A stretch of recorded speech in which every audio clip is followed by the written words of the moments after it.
Magandang umaga sa inyong lahat. Kagigising nga lang ni Aya Bells dyan. Mga bandang alas 7 na nga to ng umaga. Handa ko na nga pala yung mga gamit na gagamitin pagkatapos maligo ni Aya Bells dyan. Tingnan nyo naman yung batuta. Pinaglalaroan yung diaper niya. Pagpasensyahan nyo na nga yung voice over ko ngayon kung kakaiba. Kasi nga ibarado yung ilong ko. So nga yung sipon dito sa amin ngayon. Back to my vlog nga ay eto na. Nagtitimpla na nga yung lola niya ng Cerelac ni Aya. Pagkatapos nga matimpla ng lola niya yung Cerelac ni Aya, ay pumunta na nga din kami sa labas. Doon nga sa cottage nga namin. Kung mapapansin nyo nga ay makulimlim lang yung panahon ngayon. Kahapon nga din ay makulimlim lang din. Tingnan nyo naman yung postura ni Butcho. Wala nga siya dyan sa mood. Pagkarating nga namin dito sa aming cottage, kinuha nga siya ng kanyang tito. Naglakad-lakad nga muna sila dyan. Dito nga sa isang tabo, nandito nga yung nok-nok ni Aya kung saan nandyan yung kanyang water. Tinatagtag nga ng kanyang lola yung Cerelac na ipapakain kay Aya Bells dyan kasi nga ay may buo-buo pa. Back to Aya nga ay dito nga ay pinakakain niya siya ng kanyang lola. Ika-4 na araw na nga to na kumakain niya si Aya ng Cerelac. At nag-i-enjoy naman siya na kumain ng solid food na. Nandito nga pala yung tita ni Aya Bells. Inaalaw nga siya dyan. Umiinom na nga pala si Butchong dyan. Every time nga na kumakain si Aya Bells ng Cerelac niya ay pinapainom nga namin siya ng tubig.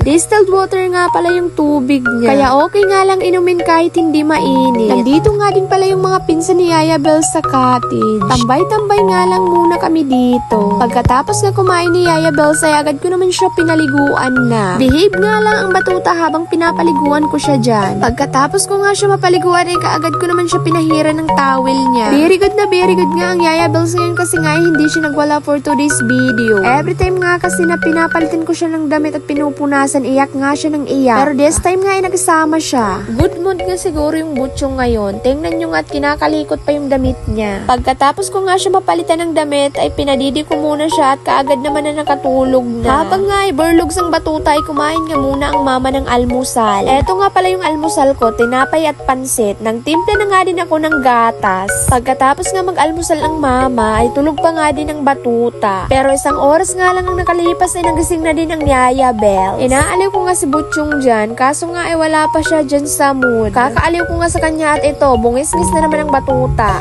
Napagdesisyonan ko nga na pumunta kami sa labas, napakainit nga dito sa loob. Pagkalabas nga namin ay kaagad naman siya na kinarga ng kanyang auntie. Tuwang-tuwang nga kami dito kasi nga ay nasilayan nga namin yung first word na nabigkas ni Aya.